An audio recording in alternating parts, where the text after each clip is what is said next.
Assalamualaikum warahmatullahi wabarakatuh. Alhamdulillah wassalatu wassalamu ala Rasulillah. Asyhadu an la ilaha illallah wa asyhadu anna Muhammadan abduhu wa rasuluh, amma ba'du. Para mahasiswa Stayo ya, PAI semester 6 yang sangat saya banggakan. Alhamdulillah kita ketemu lagi pada program kuliah materi PAI 2. Untuk saat ini kita bertemu pada episode yang kedua. Pada kuliah pertemuan yang pertama sudah saya sampaikan mengenai pokok-pokok bahasan atau topik-topik yang akan kita bahas selama 1 semester di semester 6 untuk materi PAI 2 ini. Antara lain yang pertama ya nanti akan kita bahas bab jual beli. Ini adalah salah satu bentuk muamalah ya, yang diatur oleh Islam kaitannya dengan pergaulan kehidupan di tengah-tengah masyarakat. Ya.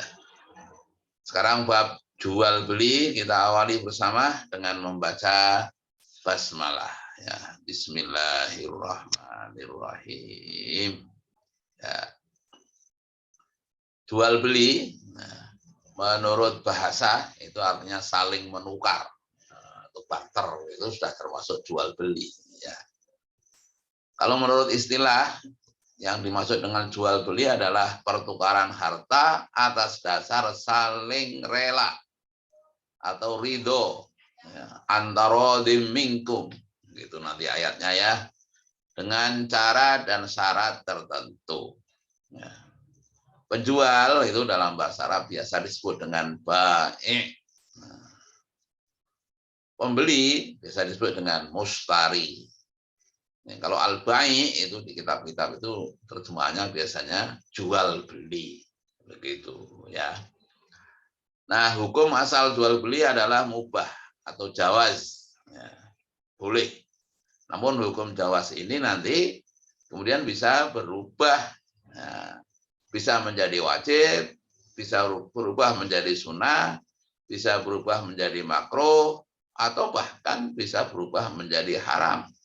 Tergantung situasi dan kondisi yang menyertainya. Karena memang kadang-kadang ya, kalau menurut kaidah usul fikih itu al-hukmu yaduru ma'al illah. Hukum itu berkisar, berputar, ya, beredar sesuai dengan ilahnya. Nah, wujudan wa adaman. Adanya maupun tidak adanya ilat itu. Nah, begitu ya. Seperti hukum menikah itu hukum aslinya sunnah. Ya. Tapi bisa menjadi wajib, bisa menjadi haram, bisa menjadi makruh, ya, bisa menjadi mubah, ya, dan juga bisa jawaz atau bisa sunnah tadi ya. Oke. Dalil jual beli itu ya, tercantum misalnya ini dalam surat An-Nisa ayat 29. Ya. Allah di sana berfirman, ya ayyuhalladzina amanu, wahai orang-orang yang beriman, la ta'kulu amwalakum, janganlah kamu saling memakan harta bainakum di antara kamu bil batili dengan cara yang batil, yang tidak sah. Illa antakuna tijaratan ya, kecuali melalui perdagangan antara minkum yang dilandasi oleh saling rela di antara kamu. Wala taqtulu anfusakum, dan janganlah kamu membunuh diri-diri kamu. Innallaha kana, sesungguhnya Allah adalah bikum terhadap kamu rahiman, maha penyayang. Quran surat An-Nisa ayat 29. Dan juga tercantum dalam surat Al-Baqarah ayat 275. Wa ahallallahu al-bai'a wa harramar riba. Wa ahallallahu, dan Allah telah menghalalkan al-bai'a jual beli, wa harramar riba, dan mengharamkan riba. Nah, hukum jual beli sekarang ya, tadi sudah saya singgung ini. Ya, tadi hukum asalnya adalah mubah, jawaz, boleh. Ya, ini hukum asalnya jual beli. Namun bisa berubah menjadi sunat. Nah, sunnah ya, sunnah itu kalau dikerjakan mendapat pahala, ya, kalau ditinggalkan tidak mendapat dosa. Nah, itu definisi secara umum ya. Kalau mubah itu boleh saja. Ya, dikerjakan ya biasa, tidak mendapat pahala, dilaku. Tidak dikerjakan ya tidak mendapat dosa. Nah, mubah. Jual beli bisa jadi hukum sunat, yaitu apabila ya, memang membutuhkan barang itu, namun belum sampai pada keadaan memaksa, belum sampai keadaan darurat. Nah, itu masih sunat saja. Ya, bisa menjadi wajib. Nah, bila keadaan memaksa, artinya bila tidak dilakukan maka akan menimbulkan madharat. Nah, itu wajib. Ya, maka ada istilah sembako, ya, 9 bahan pokok. Sekarang tambah lagi ya, tidak hanya 9 bahan pokok, tapi 10. Apa itu? Pulsa. Ya, sekarang pulsa itu menjadi kebutuhan pokok ya. Apalagi kalau kuliah sistem daring seperti ini jadi pokok ini pulsa. Ya. Lalu bisa menjadi haram, ya, yaitu jual beli secara ijon. Ijon itu jual beli pelem misalnya ya, yang masih mangga itu ya, mangga yang masih pentil, yang tidak bisa segera dimakan saat itu, nggak bisa dipetik saat itu, wah itu namanya ijon. Lalu jual beli barang haram, bangke itu kan haram, kemudian dijual beli yang seolah-olah itu bukan bangke. Ya, ini haram. Jual beli dengan disertai unsur penipuan, nah, ini juga ya haram.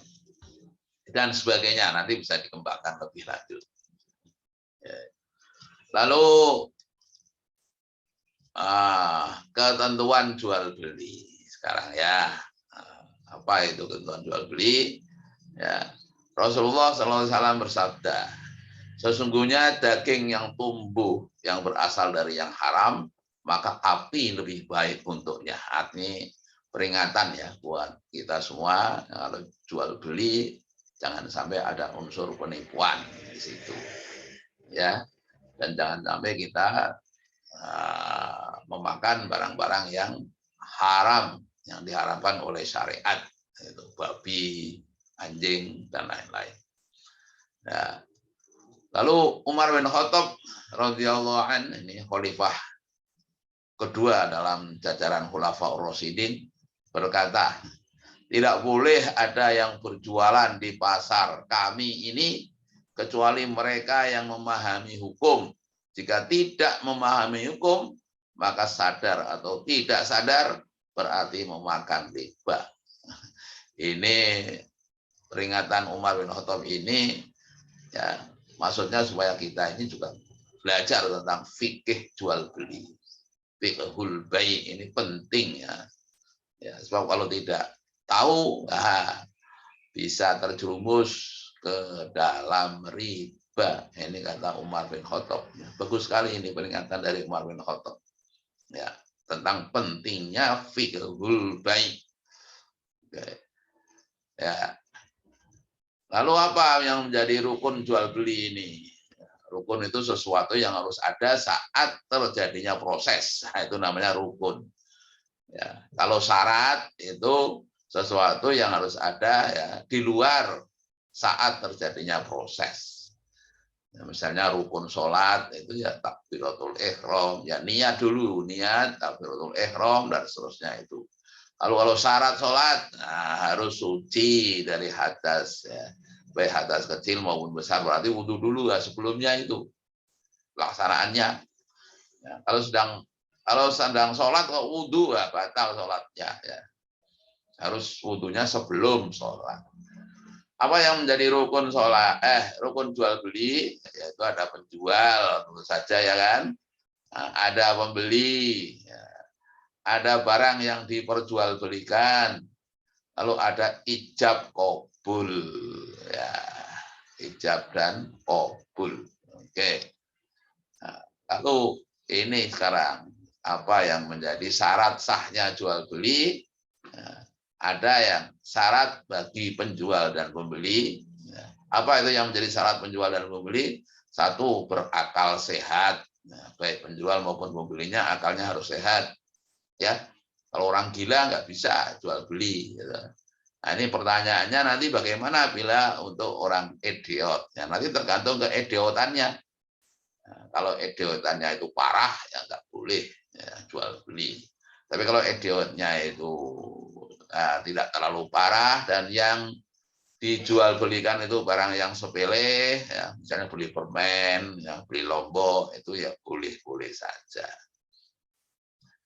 Ya, lalu balik, balik itu sudah dewasa. Ya, kamu sudah tahu kan yang namanya balik itu ya, sudah 15 tahun atau kurang dari 15 tahun tapi sudah menstruasi bagi wanita, kurang dari 15 tahun namun sudah mimpi basah buat laki-laki. Nah, ini namanya balik. Lalu pertanyaannya bagaimana bila masih anak-anak? Nah, tentu saja kalau hal-hal yang sifatnya remeh, seorang ibu merintahkan anaknya beli lombok, ya, beli cabai, ya, ini tentu saja boleh. Ya. Asal sudah tamyiz, ya, itu ya sudah mengerti lah, gitu. Ya, sudah 5 tahun ke atas itu untuk beli lombok sudah tahu tentu saja ya. Oke. Lalu syarat barang yang diperjualbelikan apa? Nah, syaratnya suci. Bagaimana dengan jual beli kotoran sapi atau kambing? Itu kan najis. Bagaimana itu? Nah, ini para ulama berbeda pendapat, ya. Kan memang ada larangan jual beli bangkai. Itu larangannya. Mengapa jual beli bangkai haram? Karena ada yang mengatakan elatnya karena najis. Maka setiap yang tidak suci berarti dilarang. Tapi ada yang mengatakan jual beli bangkai itu dilarang karena apa? Karena haramnya bangkai. Lalu kalau tretong gimana? Loh, tretong itu bukan makanan. Nah, maka tidak haram untuk jual beli tretong. Mengapa? Karena bukan makanan. Begitu. Ya, ini sudah pernah saya terangkan saat kita bicara mengenai usul fikih dulu. Ya. Mengapa para ulama berbeda pendapat itu sudah saya berikan contohnya. Lalu bermanfaat. Nah, bagaimana dengan jual beli petasan? Apakah bermanfaat? Nah, rokok dan sejenisnya. Yang kadang-kadang ada yang jadi masalah kan kadang-kadang ada ya sesuatu yang menurut orang lain tidak ada manfaatnya, menurut orang lain lagi ada manfaatnya. Nah, ini terjadi perdebatan tentu saja di sini antara manfaat dan tidaknya. Oke. Lalu diketahui kadar, jenis, sifat dan harganya. Bagaimana dengan jual beli ketela yang masih ada dalam tanah? Ya, ini para ulama yang mengatakan kalau ya antara penjual dan pembeli itu sudah bisa memperkirakan, ya, bisa memprediksi, ya, maka boleh. Tapi kalau misalnya salah satu saja yang baru bisa memprediksi, sedangkan yang antara penjual dan pembeli salah satunya tidak tahu, maka nggak boleh. Ya, maka saya secara pelakar sering mengatakan boleh bagi orang-orang yang sudah belajar metodologi riset. Kan ada istilah sampel, ya kan? Ada istilah populasi, ya, nanti kamu akan mempelajari itu. Nah, jadi harus dilihat sampelnya, nanti diperkirakan hasilnya akan sekian, begitu. Nah, kalau menurut Imam Malik, asal melesetnya tidak lebih dari 30%, nah, maka boleh. Begitu, ya. Tingkat errornya itu tidak lebih dari 30%. Kalau lebih gimana? Maka harus ditata ulang, artinya diakad ulang lagi. Ya, jangan sampai ada unsur gelonya berlarut-larut, ya, penipuan nanti jadinya. Oke. Lalu milik sendiri atau milik orang lain yang dikuasakan. Bagaimana dengan maklar? Nah, maklar itu biasanya kan ya, milik orang lain, tetapi ia sudah diberi kuasa, itu maklar ya, boleh saja tentu saja. Ya, jual beli maklar. Ya. Oke, lalu bentuk ijab kabul. Nah, ada ijab kabul kan? Ijab adalah pernyataan dari pihak penjual bahwa dirinya menjual barang tersebut. Sedang kabul adalah pernyataan dari pihak pembeli bahwa dirinya membeli barang tersebut. Ini bisa berbentuk lesan, seperti saya menjual. Dan pembeli mengatakan saya membeli. Nah, ijab kabulnya begitu. Bisa berupa tulisan, ya, seperti label harga ya di toko-toko swalayan itu biasanya kita sudah tahu harganya berapa ya, itu boleh saja. Isyarat seperti orang yang cacat. Bagaimana dengan jual beli online? Nah, sekarang ini ya, nah, itu bentuk ijab kabulnya gimana? Jarak jauh gitu. Ya, bentuk ijab kabulnya kan bisa juga dengan isyarat. Ya, kita sudah tahu caranya ini kan. Ya, jual beli pulsa ini kan nggak bisa diserahkan mana pulsanya, bentuknya mana. Itu kantor-kantor itu hanya sebagai sarana ya, media kita beli pulsa. Yang punya bos-bosnya itu yang jual pulsanya. Nah, boleh aja kantor-kantor itu sebagai maklarnya. Jual beli aliran listrik nggak bisa diserahkan, kalau diserahkan gimana? Dipegang nanti mati. Ya, boleh saja seperti ini. Ya, jual beli seperti itu. Ini kan perkembangan zamannya, ya, karena tuntutan perkembangan zaman yang mungkin dulu para ulama-ulama terdahulu ya, belum memprediksikan akan terjadi seperti sekarang ini. Ya, ada perbuatan haram dalam jual beli, walaupun jual belinya sah saja. Ya, membeli untuk menimbun, ini mensesarakan orang banyak nanti. Haram ya jual beli seperti itu. Ya, walaupun jual belinya sah, gitu ya. Lalu menghadang penjual sebelum penjual mengetahui harga pasar. Nah, ini bisa terjadi penipuan. Ini ya, oke. Tapi untuk sekarang ini orang-orang desa sudah tahu harga pasar, sudah banyak HP, ya toh.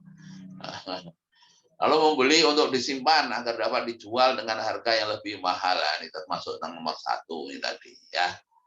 Nah, ini dilarang. Ya, walaupun jual belinya sah. Menjual barang untuk tujuan maksiat. Nah, ayam jago dengan tujuan untuk diadu. Wah, ini kita berarti kan termasuk menolong terjadinya kemaksiatan. Ya. Jual beli yang terdapat unsur penipuan. Nah, nanti banyak ini contoh-contohnya ya. Unsur penipuan. Misalnya timbangannya dikurangi. Ya, 1 kilo tapi kurang 1 on. Ya. Jual beli rampasan perang sebelum dibagikan. Ya, karena ini belum milik tam, belum milik sempurna, tentu saja. Lalu menjual anggur kepada yang biasa membuat minuman keras. Ya, seperti tadi itu untuk maksiat. Nah, ini haram karena termasuk membantu terjadinya kemaksiatan. Menjual senjata yang diketahui untuk tujuan jahat. Nah, kalau kita tahu ya nggak boleh. Ya, Pak, kalau nggak tahu ya sudah. Kalau nggak tahu. Ya. Jual beli barang yang bercampur dengan barang haram. Ya, misalnya daging sapi dicampur dengan daging babi misalnya. Nah, ini jadi haram. Jual beli dengan banyak sumpah disertai dusta. Nah, ini penipuan ya kan. Jual beli di dalam masjid. Nah, ya sah saja jual belinya tapi haram di masjid itu. Nah, itu nanti ada bahasan tersendiri ya. Nah, ada yang bertanya mungkin nanti saya jawab bagaimana jual beli di dalam masjid ini. Ya. Jual beli waktu adzan sholat Jumat. Ya, kan ada ya, nudiya lis-sholati min yaumil jumu'ati fas'au ila dzikrillah wa dzarul bai', dan tinggalkanlah jual beli. Ya, berarti melanggar perintah Allah.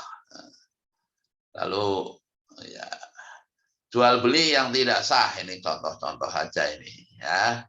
Membeli barang yang sudah dibeli orang lain tetapi belum diambil barangnya, tentu saja ini masih milik orang lain, belum sempurna ya. Jadi tidak sah. Jual beli secara ijon ini tidak sah ya. Lalu jual beli binatang ternak yang masih dalam perut induknya, ini ya, nggak boleh karena belum bayin, belum nampak, ya kan. Kecuali kalau dijual dengan induknya sekalian, nah itu kita jual beli induknya.